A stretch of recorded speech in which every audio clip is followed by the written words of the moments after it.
सर्वेभ्यः श्रोतृवृन्दवृन्दारकेभ्यो नमो नमः.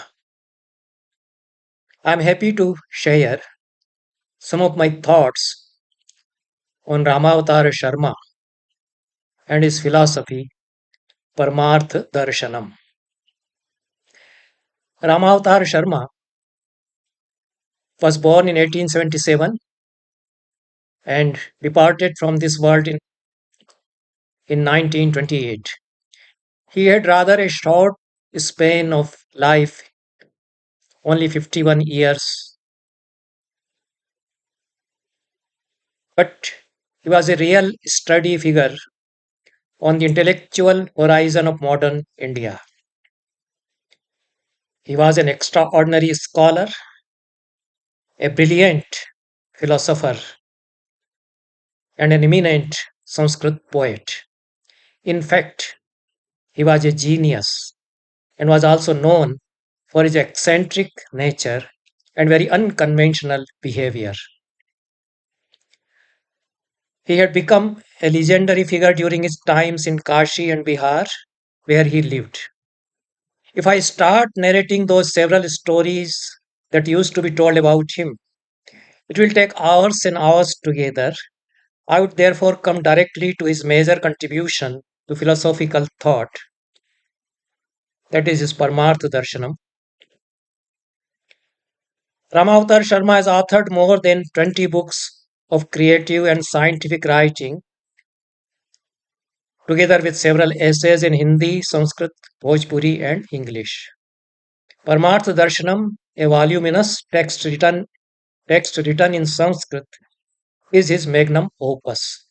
Just after its first publication in 1913, it had generated a furor and a chain of mixed reactions amongst the Pandits of Kashi, some of them agreeing that Sharma had established a seventh system of Bharati Darshana, and he may be held as as great a philosopher as Kapila, Kanad, Gautama, and others whom he avowedly rejects in his Paramarthadarśanam.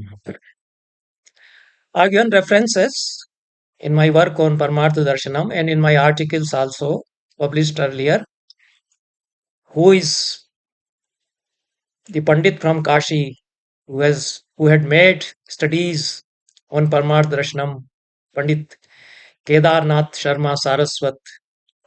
Soon after the publication of the first edition in 1913, he has written some articles in Sanskrit on Paramarthadarśanam. Paramarthadarśanam, the text, a voluminous text, comprises sutras, the bhashya, the karika, and the vartikas, all written by Sharma himself. It is comprised of 6 chapters, adhyayas, each adhyaya divided into 2 ahnikas, having all in all 446 sutras. All sutras are accompanied with bhashya. Only some portions of bhashya are missing or they have been left incomplete. And this is appended with 120 vartikas in very beautiful poetical metric compositions. Kedarnath Sharma Ojha Saraswat, whom I have referred, he was a doyen amongst the Pandits of Kashi. He compares Sharma's bhashya on Paramarthadarśanam Sutras with Patanjal Mahabhashya and the Vartikas by him with Vartikas of Kumaril Bhatta. He also claims that Nyayamalas weaved in the structure of Paramarthadarśanam follow the standards of Jaimini's Nyayamalas. His articles are published. Govind Chand Pandey, who has written the introduction to the second edition of Paramarthadarśanam, published in 2011, opines that Ramavtar Sharma is one of the great philosophers of modern times and is more radical than Dayanand. Harimohan Jha, who was professor of philosophy in Patna University and has written a monograph on Paramarthadarśanam, suggests that Sharma is inspired by Hegelian philosophy. It may be pointed out that Sharma himself has already written a small book on European philosophy in Hindi, European Darshan, before he composed this Paramārthadarśana. And in that tract, he had already displayed a very sound understanding of the whole European philosophical tradition, beginning a few centuries before Plato and running up to his own times. It is also true that he seems to be enamored by some of the Western philosophers like Hegel and Spinoza. However, Sharma himself firmly denies any connection of his Paramartha Darshanam with any philosophy from Europe and firmly declares that all the concepts and categories of the philosophy of Paramartha Darshanam were seen by the Vedic seers earlier. He is only a Sankala Ita, he claims. He profusely cites Upanishads to support his claim. It was also said by some of the Pandits that Paramartha Darshanam is a reincarnation of Charvaka philosophy, which is absolutely wrong because Sharma strongly rejects Charvaka philosophy in his work. In this lecture, which I am going to present before you, I propose to discuss the basic tenets of Sharma's philosophy and dialectics created by him by the way of his very strong rejection of most of the major systems of Indian philosophy. Sharma demolishes almost all other systems of philosophy except two only, Shaivism and Shuddhadvaita of Vallabhacharya.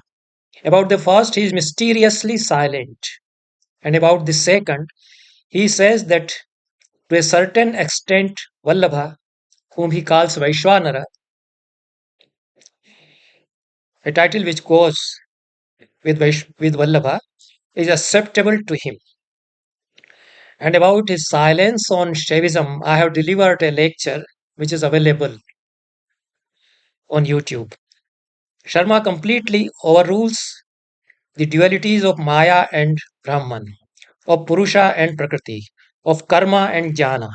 He says that Jnana and Vijnana are two faculties of one and the same Sarvatman, whom he calls Chidatma also. Sagyana Vijnana Shaktiman Shashwat Vaichitryamayas Chidatma Bhuma Paricheda Rahita Sakshi Sukhatmakaha. This is his sutra. In this way, he comes close to Vallabha and yet makes significant departures from Vallabha's philosophy too on many scores. Sharma came from traditional Brahmin family at Chhapra, Bihar. He studied Sanskrit Shastras at Kashi with great traditional Pandits. He learned English and modern scientific subjects through his own efforts. In creating his philosophy, he justifiably applies the basic knowledge of modern physics and chemistry, as well as cosmology and cosmogony, and ridicules the proponents of various Indian philosophical systems on the basis of facts authenticated by scientific investigations of modern age. Coming to the basics of Paramartha Darshanam, it has three fundamental principles: Sarvatmavada, the theory of absolute monism, that is, the matter and consciousness being one. Second is Vishwa Vaichitrivada, the theory of accepting the world as an eternal riddle, an inexplicable reality. And Bahujiva Vada, the theory of many souls. Sharma rightly claims that even modern science would accept the world as an eternal conundrum. It is Vaichitriya, the inexplicable nature. Its Vaichitriya or inexplicable nature may disappear at one place, but it will subsist or reappear on the other places. Lupte pekatra vaichitre pareshamiya darshanat srishteranadyanantatvat brahma vaichitrivat sada. He accepts the Atmavada, the theory of soul, as an integral part of the body, as a logical outcome of his Sarvatmavada. Sharma builds a strong foundation of epistemology on which the supreme structure of his ontological view rests. He accepts three pramanas. They are all very well known: pratyaksha, perception, anumana, inference, and shabda, that is to him authoritative word. But his definitions of all the three pramanas are very much different. In the definition of pratyaksha, he adds yantradi sahaya vat sannikastanshe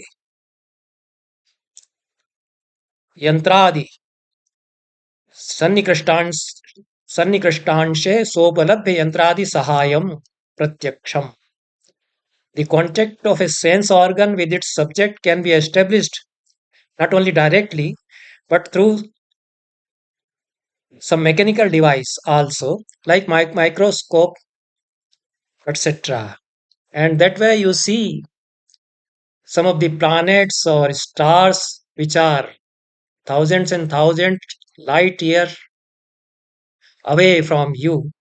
So that will not be indriyarth sannikarsha, the meeting of the sense organ with the object directly, but science coming in between. So the definition of pratyaksha changes that way. The contact of sense organ with its subject can be established through some mechanical device also, he says, and there is a difference again between the inference as held by the Nayayikas or Nyaya philosophy and the inference as defined by the author of Paramārthadarśanam.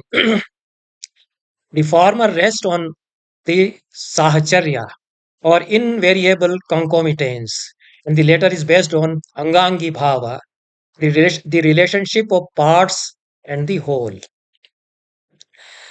The whole epistemology and ontology that Ramavtar Sharma has created rests mostly on this relationship between parts and the whole. He vehemently differs with Shankara on Shruti Pramanya and the definition of apta, and says that all that which is said in the Ved mantras does not become authentic by itself. Even a father becomes an apta or authentic source as long as he is speaking proper sentences or vidhivakyas like jalam anaya or phalani ahara, etc., bring water or bring fruits. But when he becomes old and starts chattering, incoherent chattering, and he says, "Look, my son, our city Patna is far bigger than Varanasi," etc. Ramavtar Sharma was living in Patna. He was professor and head of Hindi and Sanskrit department at Patna University. Before that, he was professor at BHU. He went to Kolkata also at the invitation of Ashutosh Mukherjee to deliver lectures on Vedanta. They are published. So he brings various instances or drishtantas from his real life experiences. So if the father, when he becomes old and he starts saying something like this, that Patna is far bigger than Varanasi or Mumbai, etc., then it is not a vidhivakya, it is an arthvada. And now Sharma tells how to distinguish a acceptable arthvada and an accurate arthvada or an inaccurate arthvada. The Sarvatman is the knower and the known, the subject and the object, as well as the known and the unknown, all integrated in a whole. And he does not need any authority or pramana for his validation. The pramanas are validated by Sarvatman. Just as you cannot doubt the existence of your own doubt. This is something he brings from Descartes, perhaps. And the doubt and the doubter both are part, because the doubt and the doubter both are parts of the same Sarvat, one and the same Sarvatman. With this logic, Sharma rejects the nihilism, the postulations of Madhyamikas or Shunyavadins, as well as the theory of Syadvada. Sharma interprets the Puranic mythology on the basis of modern scientific investigations in astrophysics, and then gives his idea of Sarvatma, which comprises of thousands and thousands of galaxies and universes with a self-organizing system. Prakriti which is primordial being in Sankhya, is accepted. But this Prakriti and Purusha are knit together in one synthetic structure with innumerable levels and layers, so that Sarvatma is not different from Prakriti. This unification makes it a self regulating system. Prakritir netai veyam viniyamya na kenachit sarvakareshwara bhinna asau ityeva nishchayah. He weaves very subtle poetic metaphors to describe this phenomenon. If Sarvatma is a vast sea, hundreds and thousands of universes appear on his surface, like islands. They are like drops or bubbles of the sea. Tasmin sagar eva asankhyani vishwani. Te bindavo budbudava sarvatma mahodadhe. Human beings are also bubbles rising on the surface of some small rivulet which some small rivulets which merge in the vast sea. The sea is eternal. The vanishing of some of the bubbles cannot be taken to be the disappearance of all the bubbles, Udbhuda, or the disappearance of the sea itself. Therefore, there is nothing like dissolution or pralaya. The individual human beings, the individual galaxies or universes may die or come to their end, but the sea remains. Nahi budbud vishesha vilopad abudbudo maharnava. Our universe, like thousands of others, is just a very small manifestation of this Sarvatman, which is vast, immanent, and immense. In a human being, the soul comprises of the gross body and its internal as well as external organs, integrated in a complete holistic structure. Sharir Bheda Jeev Bheda. Sharir Rayut Siddhir Na Siddhayor Yoga. These are the two sutras which postulate this philosophy and the Bhashya on them also. Explaining the theory of absolute inseparability of body and soul, Sharma says that the soul percolates the body which is covered by a skin. In the same way, Akasha or space is the skin of the universe, and the universe is the body of Sarvatman. Yatha jivo vyakti shariras, tatha Sarvatma sarva sharira. Tvak jiva sharira vyapini.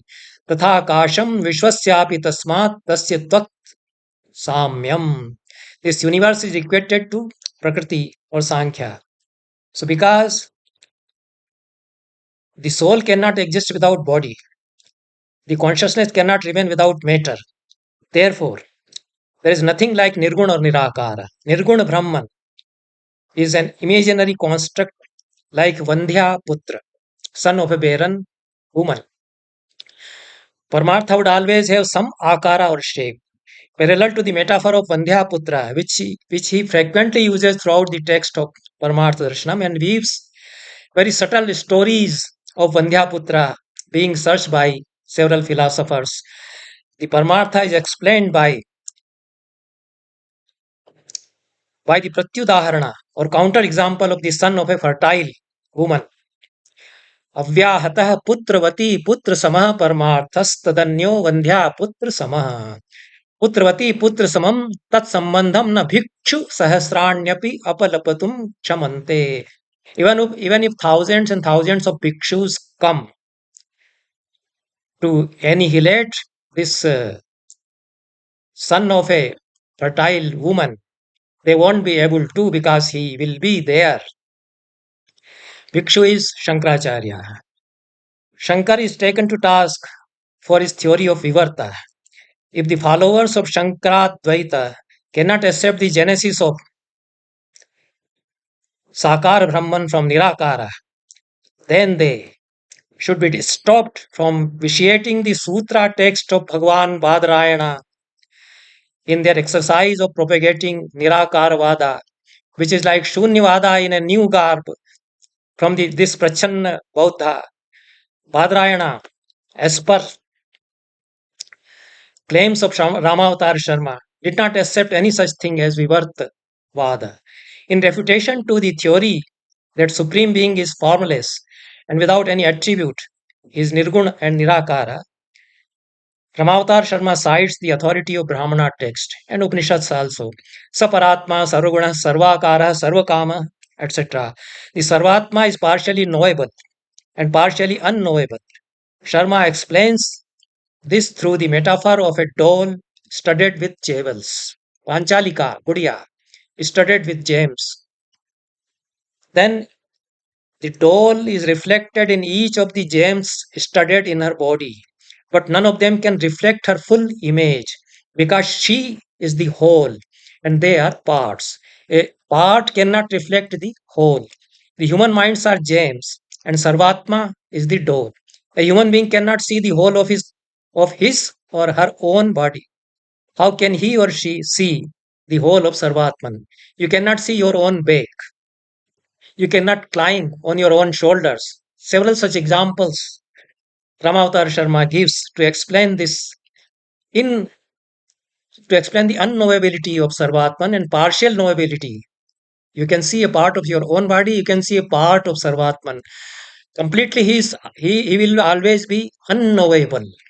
Sharma uses the metaphor of Vandhya Putra quite often in Paramārthadarśana to mock his rivals and weaves fantastic tales about the search of Vandhyaputra by them. Shankara, whom Sharma calls Bhikshu, the Madhyamikas or Shunyavadins and Kapila, they are members of investigation committee for the search of Vandhyaputra, Vandhyaputran Veshana Samiti.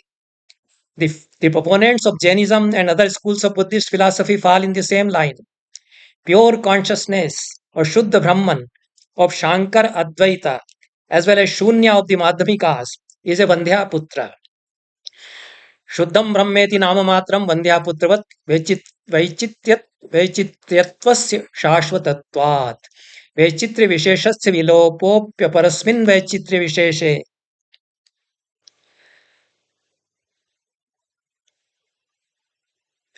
Supteva Amrateva Na Brahmana Sarvatmano Vyakti Vaichitri Shunyatvam Sambhavayitum Shakyam.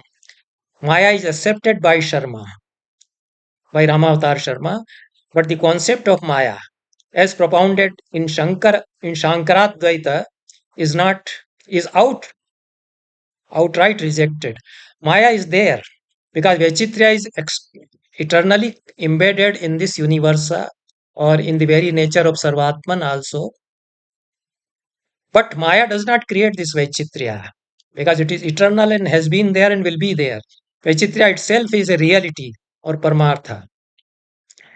Vaichityam Maikam Sarvam Paramarthikam Eva. This is the question. Vilopan Maikam Sarvam Nahi Kinchit Anashwaram. This is the Puru Paksha. Because Vaichitya goes on constantly disappearing, therefore it is Nashwara. This is the Puru Paksha. Then he said, Vaichitya is Paramarthik. If it disappears at one place, it will reappear on other corners. And in toto, it never disappears. Then Sharma raises subtle objections on the concept of Maya as envisaged by Bhikshu. Mahati kil Mayavadinam Bhikshunam Vipratipatti Vaichitriani ched aparamarthikani asanti tadanusyutasya brahmano vandhya putra shrangaya manatvam at paramarthikani santi Mayavad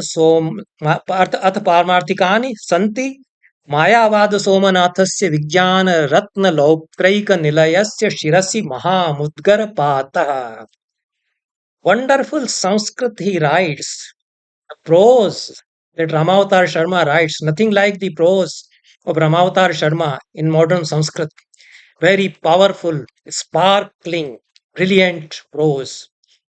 Bhikshu and his followers are in a fix. They say that Ajnana or Maya is Asat. If they say that Ajnana or Maya is Asat, then the Brahman associated with these Ajnana and Maya will also become Asat or unreal like Vandhyaputra. If they say that Maya is real, then the very edifice on which the theory of Maya rests will collapse. They are caught in a trap and they are playing safe game by calling Maya both as Sat and Asat or Sadasatbhyam Anirvachaniya. It is beyond Sat and Asat, etc. It is like fabricating a it is like fabricating the clear image of the body of Nrsimha. Ramavtar Sharma sarcastically says, half truth and half falsehood. Tasmat sati vapi asati vetya nirvachaniya maya. Maikam anirvachaniyam cha vaichityamiti vichitram Nrsimha tanumiva ardha jaratiyam utpreksham vikshava prathayanti. He argues against the possibility of superimposition of non-real on real. The Adhyaropa of Shankara, that asasmis tat atasmis tat buddhi, etc. Interpreting Maya, that means illusion, as Brahma or delusion. He says that Brahma can be only between two real things, not between unreal and real. And then proceeds to explain that the well-known examples of adhyasa and proceeds to explain all the well-known examples of adhyasa as instances of mistaken identities between two real things, whether it is Rajju Sarpa, Shukti, Rajata, etc. Always there are two real things which are being mistaken. So nothing unreal is there. Illusion can occur anywhere, anytime. Then it becomes a part of Sarvatman himself. Just as all human beings sometimes or other can be victims of illusion. In the same way, Parabrahman also has illusion as a part of his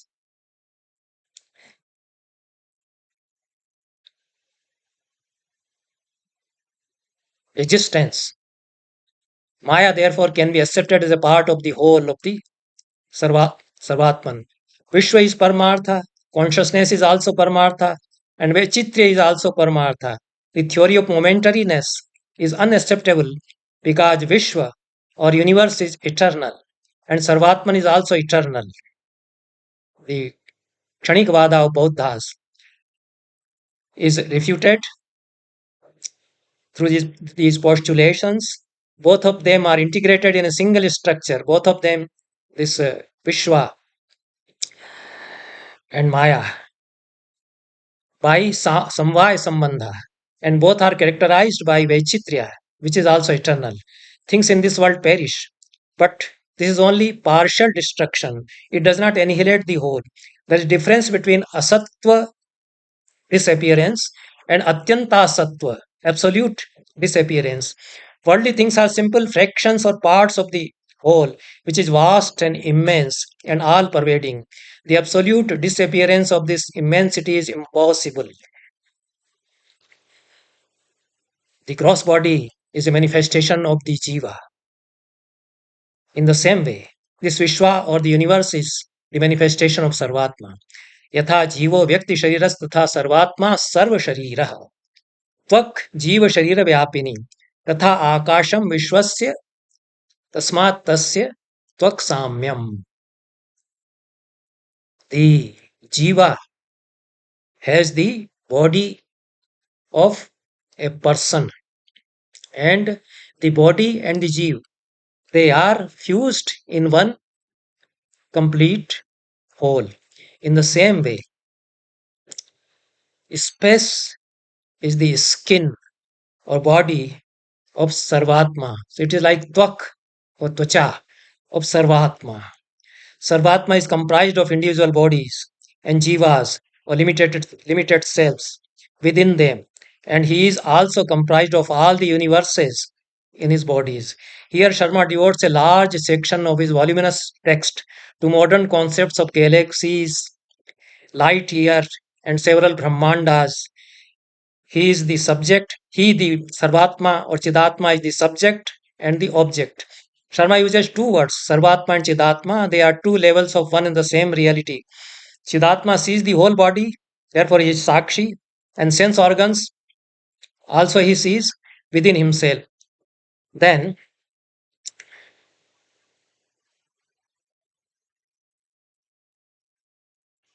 Vivartvada becomes untenable because there is abheda or absolute unification between Brahman and the universe.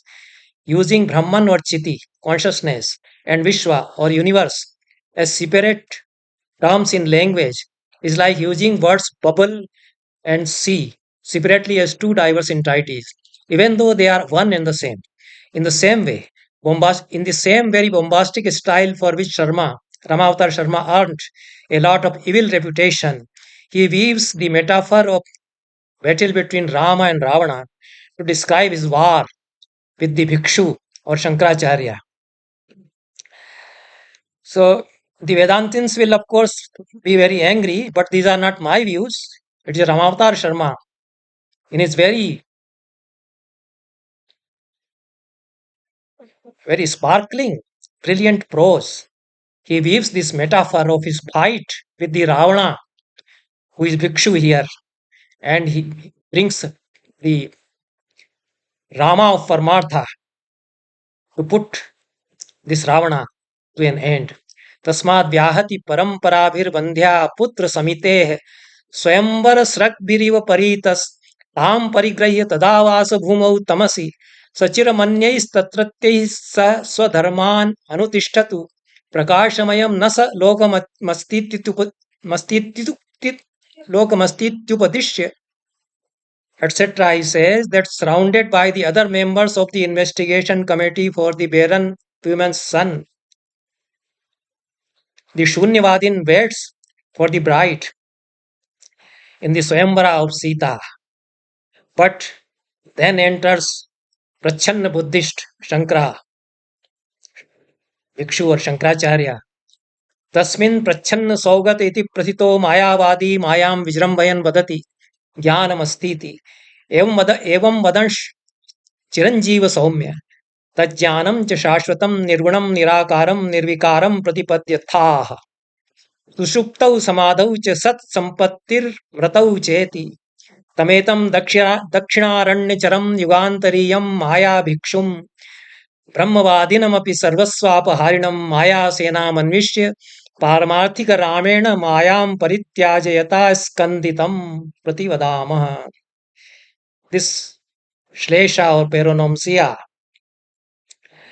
Dakshinaranya, Shankaracharya comes from south, and Dakshinaranya is the Panchavati and Dandakaranya where Bhikshu Ravana kidnapped Sita. In the same way, this Mayavadi Bhikshu is coming, hoping that he will kidnap the Paramartha Sita, the Sita, and he is trying to loot the Sarvasva with his Maya Sena. But we will finish him. We, the Paramarthavadins, will finish him by the Paramartha Rama. We'll crush him. Skanditam prativadamaha. Then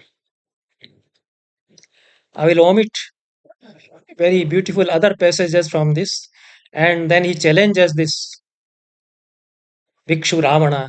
Aivijnanavid Ravana nunam dignaganam sthula stavalepehi pratihato Nagarjuna kara yantrita sarvam shunyamidam pratyeshi kutotra mayavasho visajanamidam te lankarajya pranayitvam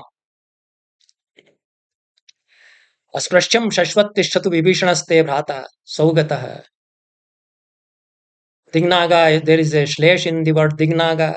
Dignaga is a Buddhist philosopher, and Dignaga is the great elephants on all the 10 directions.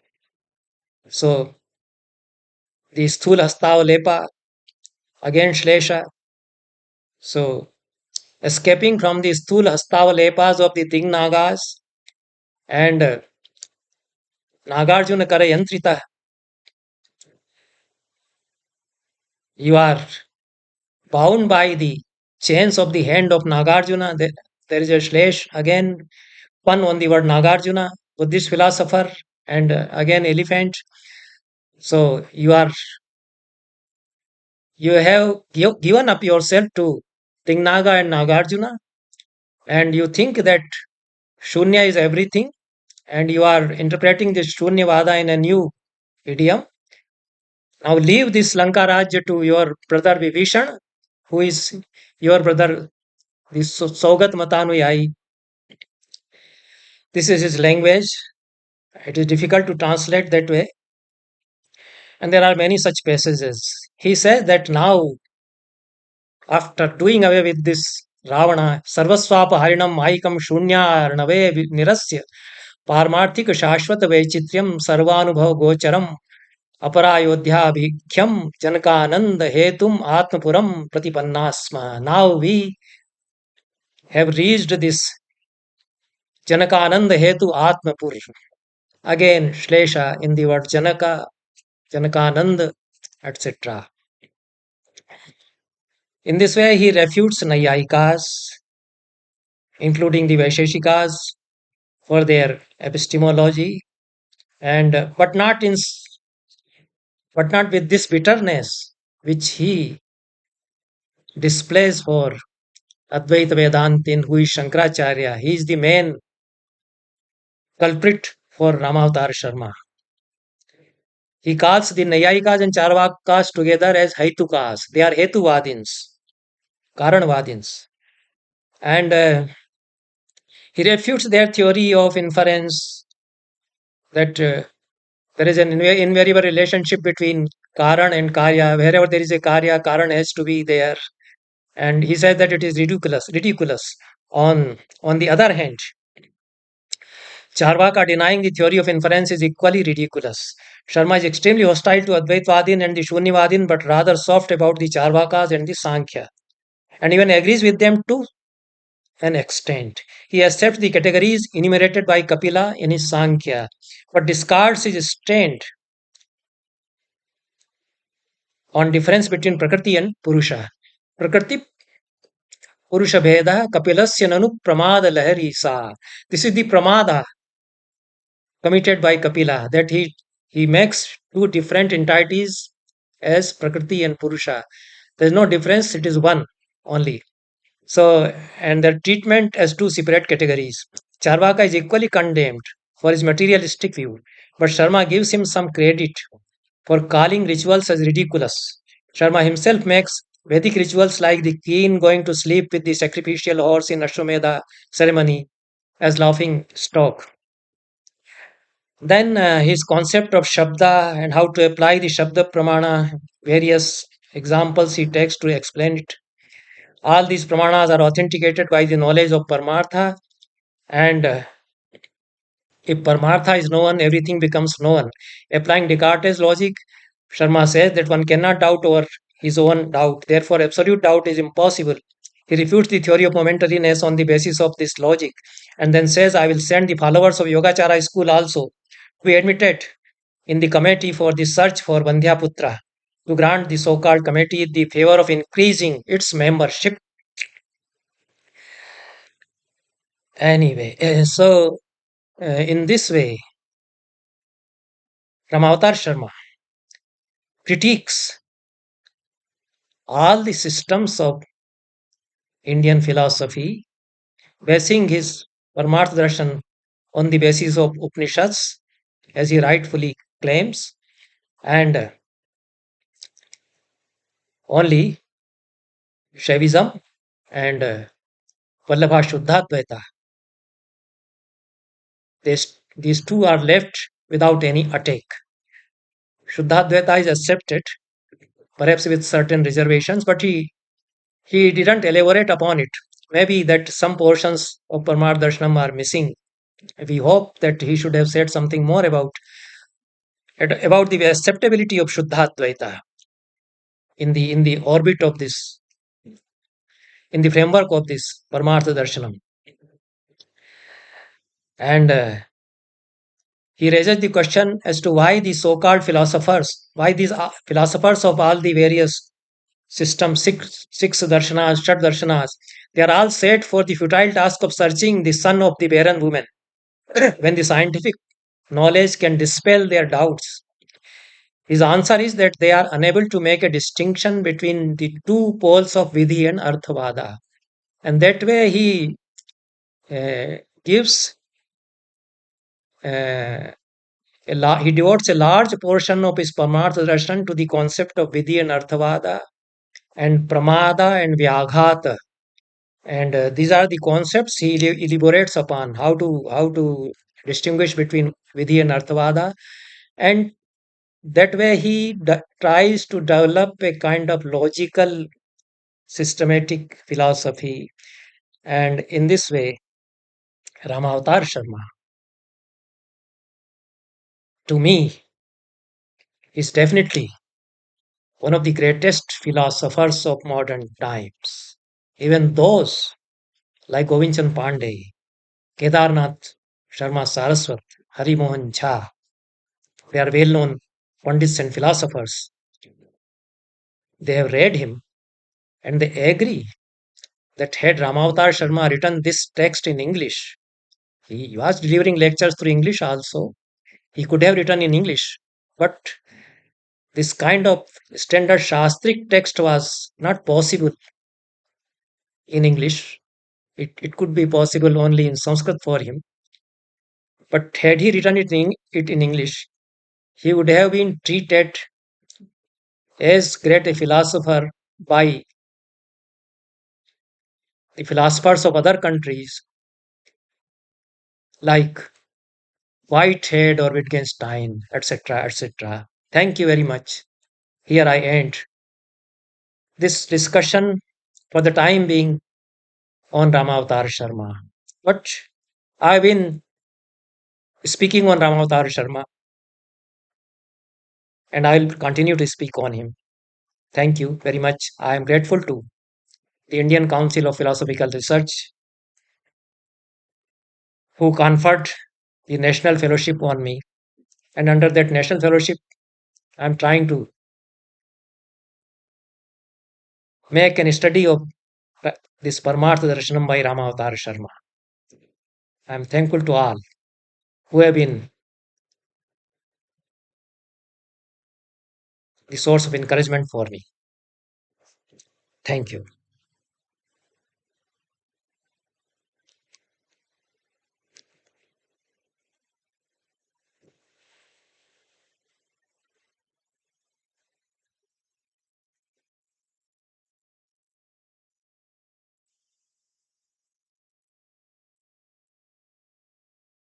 Thank you again.